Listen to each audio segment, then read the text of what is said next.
어떤 분이 얘기를 해요. 윗분이 바뀌셨는데 나를 밀어내려 그런다. 아니 왜 윗분이 바뀌었는데 밑에 사람이 내가 밀려나야 되느냐. 억울하다, 원통하다. 이제 이렇게 얘기를 하는 거죠.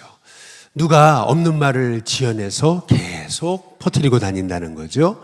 정말 억울하고 분통해서 살 수가 없다. 이제 이렇게 얘기를 합니다. 하나님의 사람들에게도 인생을 살다 보면 억울한 일을 겪죠. 죄악된 세상에 살면 억울함 투성이입니다. 그러나 하나님의 사람에게는 억울한 일마저 하나님의 계획이 됨을 믿으시기를 주님의 이름으로 축복합니다. 오늘 말씀을 제가 읽고 묵상하다가 이야, 바울이 참 억울했겠다라는 생각을 하게 됩니다. 사도행전 25장 10절에 보면 바울이 이렇게 얘기하잖아요. 내가 유대인들에게 불의를 행한 일이 없습니다. 이렇게 얘기를 하잖아요. 없는 죄목을 뒤집어 씌워서 억울한 일로 바울을 원통하게 할 때 바울은 내가 유대인들에게 불의를 행한 일이 없습니다. 라고 말합니다. 알고 보니 유대인들이 이런 억울한 일로 바울을 뒤집어 씌워서 사실은 매복했다가 바울이 호송될 때 죽이려고 하는 계획을 갖고 끊임없이 고소고발을 했던 것을 알 수가 있는 거죠. 바울은 실은 억울한 게 사실이었습니다. 그러나 베스도 총독마저도 바울이 억울한 사실을 알고 있었습니다. 사도행전 25장 17절 오늘 18절에 보니까 이 바울을 재판 자리에 데려왔다 그러잖아요. 그러나 악행의 혐의는 하나도 제시하지 아니하고 라고 그렇게 말씀하고 있습니다. 유대인들이 고소고발하지만 베스도가 다 알았어요. 아니 재판 자리에 기왕 세워놨더니 악행의 혐의는 하나도 제시하지 못하면서 자꾸 죽여달라고만 그러는데 참 어찌해야 될지 모르겠다라고 그렇게 아그리빠 앞에서 이제 얘기를 하는 것을 볼 수가 있는 거죠. 그래서 베스도가 얘기합니다. 25장 25절에 보니까 내가 살피건대 죽일 죄를 범한 일이 없더이다 라고 이렇게 말하고 있죠. 그러나 그가 황제에게 상소한 고로라고 말합니다. 보내기로 결정했습니다 라고 그렇게 말씀하고 있습니다. 바울은요 억울한 일을 겪었습니다. 분명히 내가 잘못한 게 없습니다 라고 그렇게 말하고 있잖아요. 그런데 그 억울한 일에 매여서 분통 터지고 원통한 일만 가득합니다 해서 그 억울한 일에 매인 게 아니고 오히려 억울한 일을 통해서 하나님의 계획 속으로 나아가고 있습니다. 하나님의 사람에게도 억울한 일은 있습니다. 그러나 하나님의 사람에게는 억울한 일마저 하나님의 계획이 되는 것을 믿습니다. 이 억울한 일 때문에 바울이 드디어 로마 가이사에게 갈 수 있게 된 거죠. 자꾸 고소고발하니까 바울도 내가 잘못한 건 없습니다. 그런데 그 억울한 일에 매여서 원통 터지고 분통한 일이 가득한 이게 인생이냐고 막 그런 게 아니고 억울한 일을 통해서 오히려 바울은 가이사께 갑니다. 드디어 로마 황제에게. 그것이 하나님의 계획이었잖아요. 바울은 원통한 일에 매여서 하나님의 계획을 바라보지 못했던 게 아니고 원통한 일이 오히려 하나님의 본래 계획, 로마 황제 앞에 서게 되는 그러한 계획으로 그는 인도받고 있는 것을 볼 수가 있는 거죠. 그래서 사도행전 25장 오늘 27절에 이렇게 보니까 그 죄목도 밝히지 않고 죄목이 없어요. 죄목이 밝혀지질 않았어요. 원통한 게 사실이에요. 베스도도 알고 있어요. 죄수를 가이사 앞에 보내는 것이 무리한 일인 줄을 아나이다 라고 그렇게 말하고 있죠. 무리한 일이에요 이게. 그렇기 때문에 이 베스도가 왕을 불러서 좀 들어봐라. 그래서 바울이 하나님의 계획대로 억울한 일을 겪는 것 같았지만은 그 일을 통해서 베스도 앞에, 벨릭스 앞에, 아그리빠 앞에 복음을 전할 수 있는 하나님의 계획이 이루어지는 것을 볼 수가 있어요. 여러분의 인생은 억울한 투성이입니다. 하나님의 사람에게도 억울한 일을 겪게 때로는 하나님이 그렇게 허락하십니다. 그러나 억울하다고 원통함에 매이지 마시길 주님의 이름으로 축복합니다. 하나님의 사람마저도 억울함에 처하게 하심은 거기에 하나님의 계획이 있기 때문인 줄로 믿습니다. 그래서 우리가 억울한 일을 겪을 때 어떻게 해야 될까요? 그것이 성경에 나와 있습니다. 세 사람만 함께 살펴보고자 하는데요. 창세기 45장 5절과 8절이에요. 형들이 나를 팔아먹었잖아요. 내가 억울하다 원통하다, 그것이 아닙니다. 요셉이 말하잖아요. 하나님이 나를 보내신 겁니다. 하나님이 보내신 겁니다. 하나님이 하신 일입니다. 여러분, 시선을 바꾸시기를 주님의 이름으로 축복합니다. 원통한 일 겪어서 겪지 말아야 될 일을 겪어 내가 어쩔 수 없이 여기 와 있습니다. 여러분, 이런 인생이 되면 하나님의 계획을 이룰 수가 없습니다. 대신 우리에게 필요한 고백은 8절입니다. 나를 이리로 보내신 이는 누구세요? 하나님이십니다. 하나님 보내셨습니다. 한번 따라해 보겠습니다. 하나님이 보내셨습니다. 하나님이 보내셨는데 왜 자꾸 원통하다고만 하는 것이냐는 거죠. 그러면 하나님의 계획을 이룰 수가 없습니다. 그래서 결국 하나님이 보내셨다면 창세기 50장 2절에 보니까 어떻게 해요? 그들은 해하려고 했지만 하나님은 그 악을 선으로 바꾸셨다. 손으로 바꾸실 하나님, 여러분 그 하나님 바라보시기를 주님의 이름으로 축복합니다. 믿음이란 뭐예요? 믿습니다. 그런다고 여러분 문제 해결됩니까? 오히려 더 믿습니다. 그러면 의심만 더 생겨요. 안 믿어져요. 믿습니다. 해보세요. 더 그러면은 더 안 돼요. 그러면 여러분 믿음이란 뭡니까? 믿음이란 시선을 바꾸는 거예요. 관점을 바꾸는 겁니다. 믿음이란 뭐냐면은요, 자꾸 나를 팔아먹었는데 믿음 주세요. 이기게 해주세요. 못 이깁니다. 여러분, 시선을 바꿔야 돼요. 그 시선이 뭐냐면 하나님 보내셨잖아요. 하나님 보내셨어요. 그러면 그들은 헤아려 했지만 하나님의 이것마저도 선으로 바꾸신다. 이 시선을 바꿔야 됩니다. 여러분, 믿음이란 뭐냐면은 시선을 바꾸는 운동이에요. 그래서 저와 여러분이 시선을 바꾸시기를 주님의 이름으로 축복합니다. 이게 요셉에게서 우리가 배우는 우리가 첫 번째, 원통한 일을 겪을 때 어떻게 되는가? 시선을 바꿔야 되는 것입니다.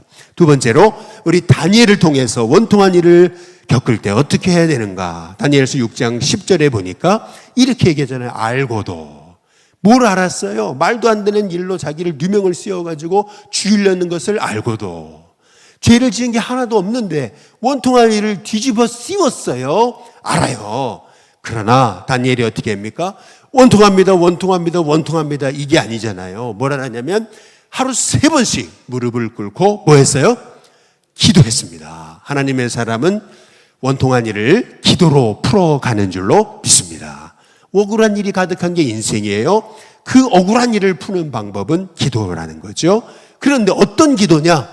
그냥 원통합니다. 거기서 끝나면 안 돼요. 하나님의 사람은 3번 기도하는데 뭘 해야 되느냐? 감사했더라 라고 그렇게 말씀하고 있잖아요.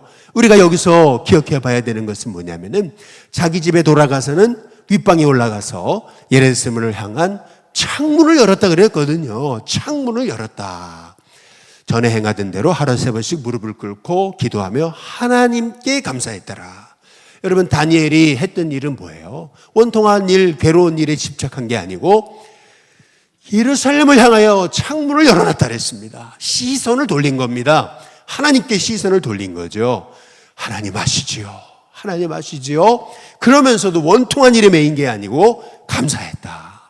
저와 여러분이 오늘도 원통한 일을 겪을수록 감사하시기를 주님의 이름으로 축복합니다. 감사할 때 원통한 일이 하나님의 계획으로 바뀌어지는 거예요. 하나님 살아계시잖아요. 하나님은요, 하나님의 사람, 원통한 일을 통해서도 바울을 로마 가이사 황제에게 보내시는 거예요. 여러분, 바울이 3천 전쟁이 끝나고 로마로 가게 될 때, 예루살렘으로 가게 될 때요. 그래서 가이사랴에 이렇게 2년간 거기 구류된 다음에 여러분, 결국에는 바울이 죄수가 돼가지고 알렉산드리아 배를 타고서 그래서 결국 로마로 가잖아요. 그런데 그 로마로 갔던 바울의 그 백기를 잘 살펴보세요. 백기를 잘 살펴보면은요, 지금의 수많은 날을 거쳐서 가거든요. 그런데 그 배가요, 왜 하필이면은 그 멜리데 섬에 딱 걸리느냐는 거예요. 많고 많은 섬 중에 말이에요. 그 100기를 잘 생각해 보세요. 이게요, 기적 중에 기적인 거예요. 하나님이요, 아시고요, 바울을요, 풍랑을 만나게 하셔가지고 사람들을 다 죽게 그냥 거의 반쯤 죽여놓으시고, 그리고 바울에게 주목하게 하시는 거예요. 거기에서 바울이 복음 전할 때 다들 그냥 그 복음 앞에 다 무릎 꿇는 거거든요. 여러분 한번 잘 보시면 바울이 왜 내게 가는 일마다 풍랑을 만나고 어림을 만나고 왜 이렇게 괴로운 일만 겪습니까? 원통한 일에 매여버렸으면은 바울은 복음 전할 수 없었어요. 그러니까 우리에게 하나님의 계획을 보는 눈이 열려져야 되는 줄로 믿습니다. 창문을 열어놔야 돼요. 그리고 하나님 계획 바라봐야 돼요. 그러면 우리가 감사할 수 있게 되는 줄로 믿습니다. 그래서 우리가 마지막 세 번째로 다윗을 한번 살펴봤으면 좋겠어요. 사무엘하 16장 11절과 12절에 보면 지난 주일에도 잠깐 나누었듯이 다윗이 가장 힘들고 어려울 때 시므이는요, 다윗을 저주하잖아요. 막 쫓아다니면서 막 저주하거든요. 그랬을 때 이 다윗이 했던 일이 뭐예요? 복수하고 저주하고 한 게 아니고 내버려두라는 거예요. 저주하게 내버려둬라. 그런데 이 다윗이 체념하는 게 아니에요. 그냥 내버려둬라. 그냥 될 대로 되야지 이 말이 아니에요. 우리 12절에 보면은 다윗이 얘기하는 게 있잖아요. 혹시 여호와께서 나의 원통함을 감찰하실 거다. 그래서 오늘 그 저주 때문에 여호와께서 나의 고통을 선으로 다 갚아주신다. 이게 여러분 다윗의 믿음이었어요. 혹시 저 사람이 날 저주하는 것 때문에 하나님이 그 저주를 들으시고 그 원통함에 대해서 선으로 갚아주실 거다. 하나님 살아계신다. 이것이 다윗의 고백이었던 거죠. 여러분 하나님의 뜻은 항상 내 생각과 기대대로 되지 않습니다. 항상 내 생각을 초월해서 역사하십니다. 요셉이 노예로 가고 싶었겠어요? 요셉이 죄수로 여러분 감옥에 들어가고 싶었겠어요? 아니에요. 절대 아닙니다. 다니엘이 포로로 끌려가고 싶었겠어요? 아니에요. 바울이 죄수가 되고 싶었겠습니까? 아니에요. 다 자기 뜻대로 안 됐어요. 예루살렘에 내려갔잖아요. 가이사랴에 2년 동안 구류되고 싶었겠어요? 아니에요. 절대 아니에요. 자신의 뜻대로 안 됐어요. 원통한 일을 겪었어요. 그러나 원통한 일을 통해 하나님의 뜻이 이루어지는 경우가 많습니다. 오히려 우리는 그래서 원통한 일이 있을 때 먼저 첫 번째로 감사하십시오. 이 감사해야 되는 이유는 뭐냐면 여기에도 하나님의 계획이 있음을 믿기에, 그래서 두 번째로 하나님의 계획을 생각하십시오. 하나님의 계획을 생각해야 돼요. 원통한 일에 매이지 말고, 그리고 원통한 일을 겪었을 때 원통한 일은 하나님이 내게 복을 주시겠다는 사인이구나. 이게 지금 다윗의 고백이거든요. 원통한 일은 하나님 내게 복을 주시겠다는 사인일지 모른다. 이것이 다윗의 고백이었던 거죠. 오늘 이 새벽에 여러분 우리가 사도 바울이 겪는 이 원통한 일을 우리가 주목해 보면서 바울처럼 해야 되겠구나. 원통한 일을 겪었지만 그것이 오히려 로마 황제 앞에 가게 되는 계기가 되고, 이 베스도라는 사람은 알고 보니까 오늘 성경을 잘 보세요. 베스도는 너무 성실한 사람이에요. 이 예루살렘에 부임하자마자, 가이사랴에 부임하자마자요, 그는 지체하지 않고, 그리고 예루살렘에 올라갔다가 거기서 사람들에게 한 8일 정도 보내고 또 가이사랴에 와가지고 또 바로 다음날 재판해요.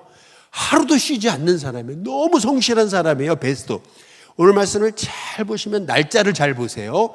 베스도는 너무 성실한 사람, 성실한 사람이다 보니까 바울이 로마 가이사 황제 앞에 상소를 하니까요, 이거 어떻게 해야지, 이거 무리한 일인데, 그러니까 아그리빠 불러다 놓고 좀 얘기 좀 들어봐라, 나에게 조언해봐라. 이것이 오히려 바울이 이 임금과 총독과 그 지도자들 앞에서 복음을 전하는 계기가 되는 거거든요. 하나님이 사도행전 9장에서 바울을 부르실 때 이 사람은 내 그릇이다. 임금과 그 왕들 앞에서 복음 전할 거다. 여러분 그게 다 이루어지고 있어요. 오늘 말씀을 통해서 저와 여러분이 이 원통한 일을 겪고 있는 바울을 주목해 보면서 아, 그렇구나. 바울은 감사했구나. 하나님의 계획을 생각했구나. 원통한 일을 하나님이 내게 복을 주시겠다는 사인이구나. 이게 하나님의 계획이 이루어지고 있는 것이구나.